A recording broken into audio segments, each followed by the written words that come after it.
I'm not a big complainer, but man, the humidity outside, it is brutal. I'm walking here from Grand Central, and humidity means the frizzies. But luckily, I found Linda Kinney Bawden's hairspray. So luckily, that will help take care of the problem. I've never seen prescription hairspray before, but hey, anyway, so let's get busy. We got a lot going on here today. So let's start with this case that is in Washington County in Utah. This is kind of frightening. This is a mother of 6. She's going to make her first court appearance this afternoon, Ruby Franke. She is a vlogger.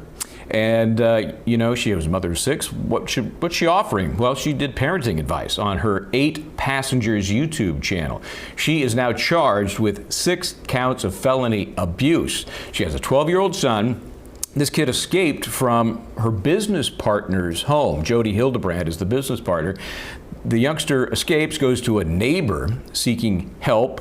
And they find this kid's got deep lacerations, and he's got duct tape around his ankles and his wrists, making his escape even more impressive. Then it turns out Frankie's 10-year-old daughter also found in a very similar condition. So our Law&Crime reporter Sierra Gillespie has covered the story for us. Let's listen to what she's got to tell us. This kid has obviously been, I think he's been detained. He's obviously covered in wounds. We're taking a closer look at the case of Ruby Franke, the YouTuber mom now accused of child abuse. For the first time, we're hearing the chilling 911 call and emergency radio communications after Frankie's son escaped from her business partner's home and was found emaciated with open wounds. He asked us to call the police. So he's very afraid. That 911 call came in just before 11 a.m. on August 30th. A neighbor in Ivins, Utah, a remote area about 4 hours south of Salt Lake City, reported a 12-year-old boy showed up at his house asking for help. 911, the address of your emergency. Tell me exactly what's happened. I just had a 12-year-old boy show up here at my front door asking for help. The caller then references problems at the neighbor's home before explaining the boy arrived looking emaciated with duct tape around his wrists and ankles. We know there's been problems at this neighbor's house. He's emaciated, he's got tape around his legs, he's hungry, and he's thirsty. Officials later determined the boy's mother is Ruby Franke, the YouTuber behind the 8 Passengers channel. Once boasting more than 2 million subscribers, the channel is now defunct after being terminated. My gosh, you guys, having kids is so much fun. On her YouTube channel, Frankie documented the lives of her 6 children and husband, Kevin, recording videos about everything from home renovations to back-to-school shopping. But Frankie's strict mothering tactics came under fire long before her arrest. And my kids are literally starving. I hesitate to say this because it's going to sound like I'm like a mean barbarian, but I told the kids, I said, I'm not even going to let you eat breakfast until you get your chores done. In the past, Frankie had addressed critics, saying she wouldn't stop mothering her way. Online who hate me, who would like to cancel me, who would like to see me either burn in hell, as I have told, or disappear off the face of the earth, and I'm not going anywhere. First responders also mentioned Jodi Hildebrandt, whose home Frankie's son escaped from. Frankie and Hildebrant have a past relationship, collaborating on parenting videos. Frankie and Hildebrant were arrested on August 30th and charged with 2 counts of aggravated child abuse. Those charges have since been upgraded, and now they each face 6 counts of aggravated child abuse. If convicted, that means they could spend 15 years in prison and owe a $10,000 fine. Right now, both are being held in the Washington County Jail. Reporting for Law&Crime Network, I'm Sierra Gillespie.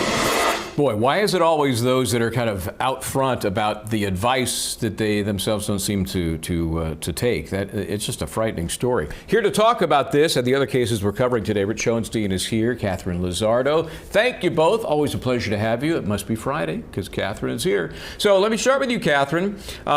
First thing I think of as they begin to piece this trial together is severance. I mean, you have these people who are partners. We don't know who did what to whom. It's way early in the process, but I'm expecting they're going to try and have 2 different trials here. What do you think?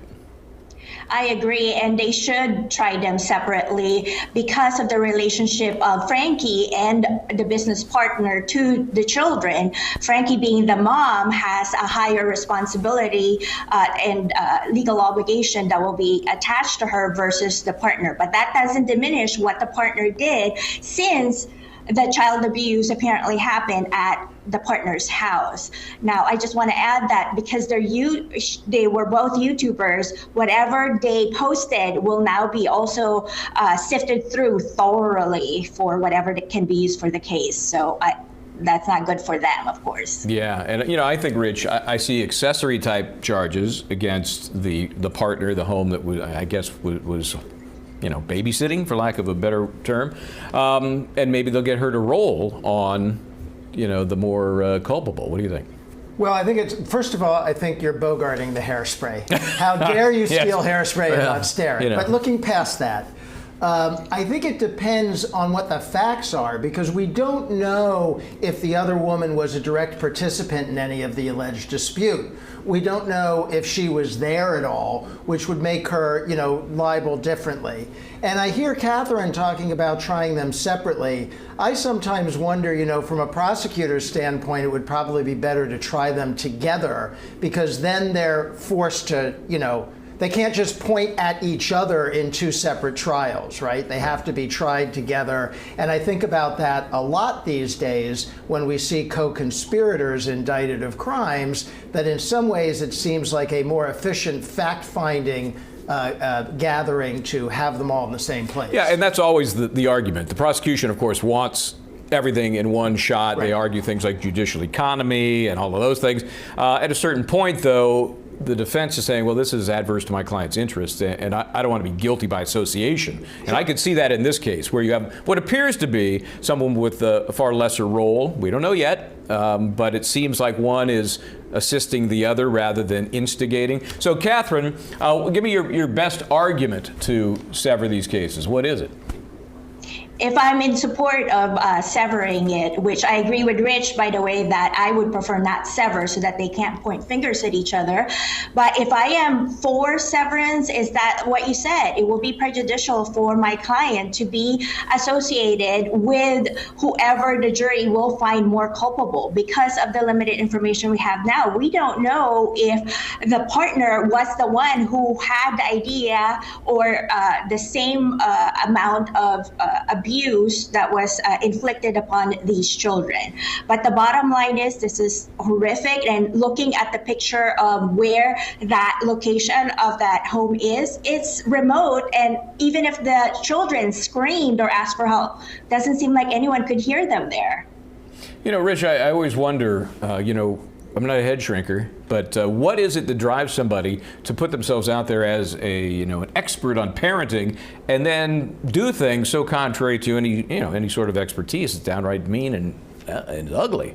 Well, you're getting outside my area of expertise. Doctor, tell me. I mean, listen, I think it's borderline child abuse just to put your kids on YouTube in the way that she did. I mean, they don't have a choice about it. They're minors, and she decides their lives should be shown publicly for her profit.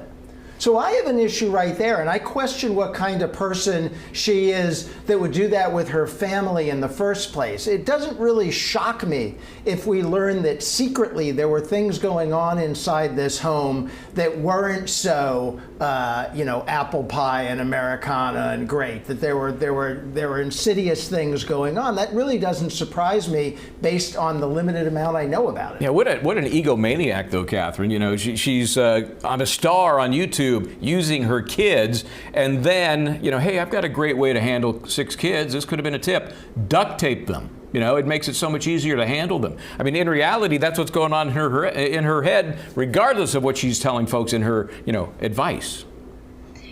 I agree. And, you know what? I wouldn't be surprised if at one point they thought that that would be a good advice for, someone who's just unstable in their mind, who would think to duct tape their kids. But we already see that those video clips we saw were actually being reposted by other viewers because they were very concerned with what she was posting online about starving her kids and not giving them anything to eat because they have not done their chores. So people were abhorred with what she was doing. That's why her YouTube video was taken out. Now, my question is, where was the father during all of this? And we don't have much information about that. And why was he not charged or, That's a good point. He was not charged at this point. We'll see where this thing goes. It's just frightening.